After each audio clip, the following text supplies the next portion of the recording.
Rekordstarterfeld mit 44 Rennwagen. Ja, und unser Kommentator, der sitzt schon in den Startlöchern. Peter Kohl wird Ihnen alles berichten, was hier gleich auf der Strecke passiert. Peter! Das Teilnehmerfeld in diesem Jahr angewachsen von 17 Fahrzeugen beim Saisonauftakt 2016 auf 44 fest eingeschriebene Autos von 6 verschiedenen Herstellern. Das ist eine sensationelle Entwicklung und wir sehen mit Kris Richard einen jungen Schweizer auf der Pole, 22 Jahre alt, ein Megatroniker in einem Honda. Er feiert sein TCR-Debüt.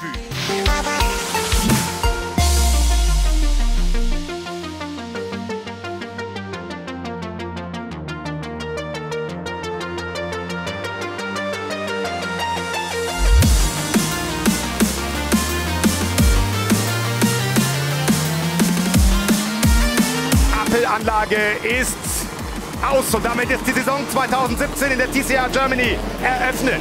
Vorne von der Pole weg der Schweizer Kris Richard für Target Competition kann seine Führungsposition behalten. Perfekter Start in die neue Saison mit so vielen Autos auf der engen Rennstrecke.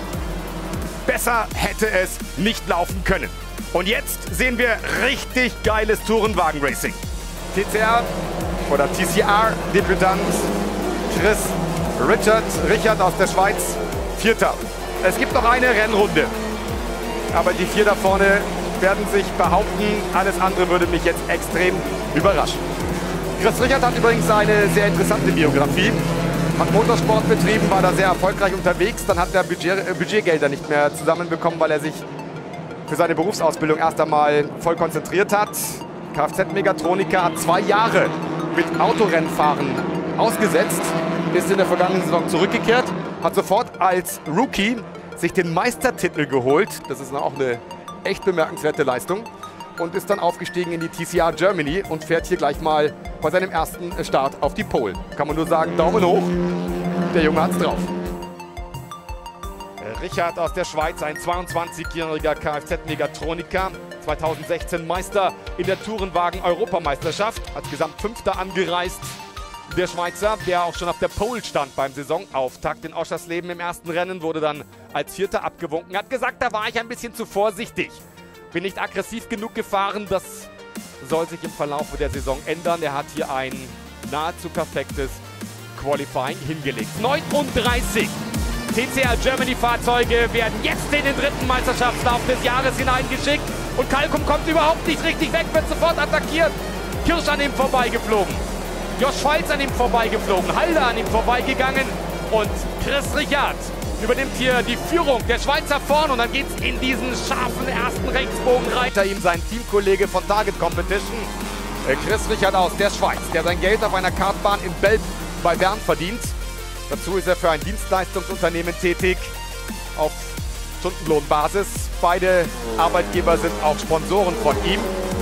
Kann auch ein paar Förderer, Unterstützer gebrauchen, denn seine Saison ist noch nicht bis zum Schluss durchfinanziert. Und mit seinen Top-Leistungen hätte er es allemal verdient, diese Saison auch zu Ende bestreiten zu dürfen. Er ist voll mit dabei im Kampf um den Meistertitel. TCR Germany.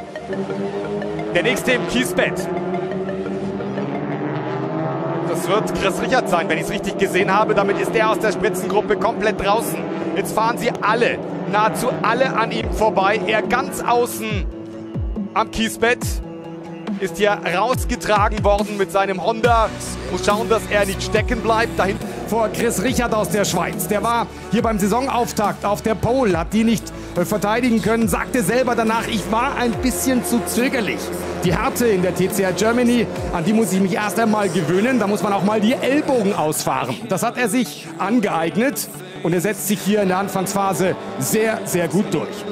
Österreich nach wie vor an der Spitze, aber Kris Richard erhöht den Druck. Der zieht da mal so ein bisschen am Gashebel, weil er weiß, dass die Zeit davon läuft, wenn er eine ernsthafte Attacke setzen will. Dann muss er es demnächst tun. Man will das Rennen jetzt in der Schlussphase durchlaufen lassen und wieder ein Motorbrand bei Target Competition. Kris Richard ist das. Ich hab's auf den Lippen gehabt, ich wollte es nicht aussprechen, weil ich wollte mir erst sicher sein mit dem Blick auf dem Zeitenmonitor. Aber was ist denn das bitte für ein Pech? Das ist der 3. Honda-Motor in dieser Saison, der schon in Flammen aufgeht. Also bei Yas Motorsport muss man sich mal ernsthafte Gedanken machen. Da gibt es irgendwie ganz offensichtlich ein nachhaltiges Problem bei diesen Produkten aus Italien, die da angeliefert werden. Oh, das ist natürlich ganz, ganz bitter für... Oh, da geht der Motor hoch. Und wie? Da schlagen die Flammen gleich übers Fahrzeugdach. Er hat den Braten im wahrsten Sinne des Wortes sofort gerochen. Schnell raus aus dem Auto. Da entwickeln sich natürlich giftige Gase. Und dann das Winken. Wo ist der Feuerlöscher, Freunde? Damit der Schaden irgendwie in Grenzen gehalten werden kann. Da schmuggelt und Sport ist natürlich ganz gewaltig unter der Motorhaube. Und das ist das zweite Mal innerhalb von 2 Tagen für das Target Competition Team, dass ein Honda-Motor hochgeht.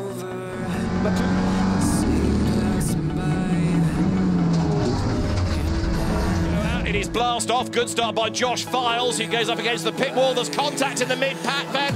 There's a whole pinball effect. 3 get together. Cars in the wall. Cars with broken suspension. At the front of the grid, Mike Halder heads the survivors. There's contact as Prochik gets knocked sideways as well. Lead Halder is second. In third is Jason Wolf. And off in the background, we've got 94, Kris Richard. That's going to be another safety car, isn't it? With that car in the wall.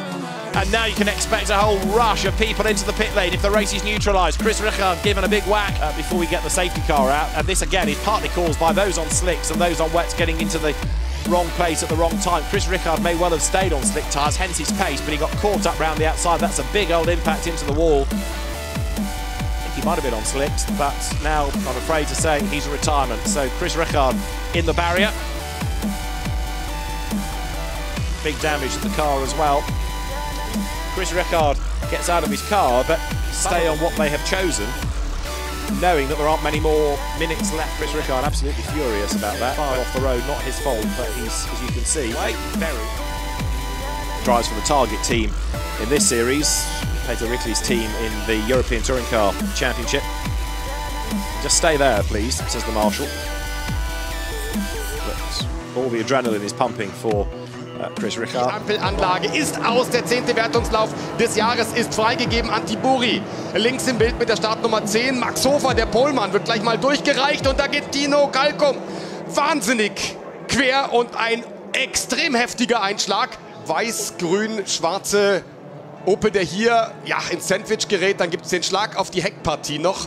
Und dann wird das Ganze komplett unkontrollierbar für Dino Kalkum. Josh Files konnte da gar nicht anders. Der konnte auch nicht ausweichen. Der Titelverteidiger sich nicht gelang mit der besten Platzierung. Das war Rang 5, während Kris Richard da plötzlich quer steht. Der letztjährige Tourenwagen-Europameister auf der Innenbahn mit der 42 ist da Niedert Scheider, der Osttiroler, unterwegs. Der trifft das Fahrzeug von Kris Richard. When the lights are out, we will be away and racing. Josh Files gets away, then so too Kris Richard. Tim Zimmerman, anti-Bury as well. So Josh Files, will he have his nose in front going into turn 1? Yes, he does. Mike Halder trying to make his way up the order as well. He's alongside anti-Bury and could take P3 going in. Now, right alongside Kris Richard is Mike Halder, and anti-Bury coming on the inside there, or was taking a look at the inside. As Mike Halder managed to get his way past Kris Richard. Kris running wide there, that opened up the gap for Mike Halder, and he was able to just go through. He didn't need that invitation twice. We're on the final lap of the race now, as Josh Files has a 2-second margin over Mike Halder. Kris Richard is running in P3. Let's see if it's not alone. We see Josh Files coming to the checker flag, so it's a win for Josh Files. Second position for Mike Halder, waiting now. Here comes the P3 car of Kris Richard out on his own to take P3. The win is, as we take the slow-mos of the top 3, Kris Richard takes 3rd place. For my money, it's the fact that, you know, you do have a couple of taps here and there, don't you? It's rubbing his racing, as we said. And Kris Richard then takes P3. First podium for Kris Richard this season.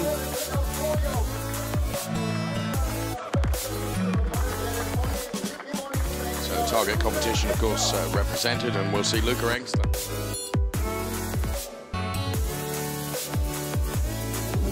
And the P3 trophy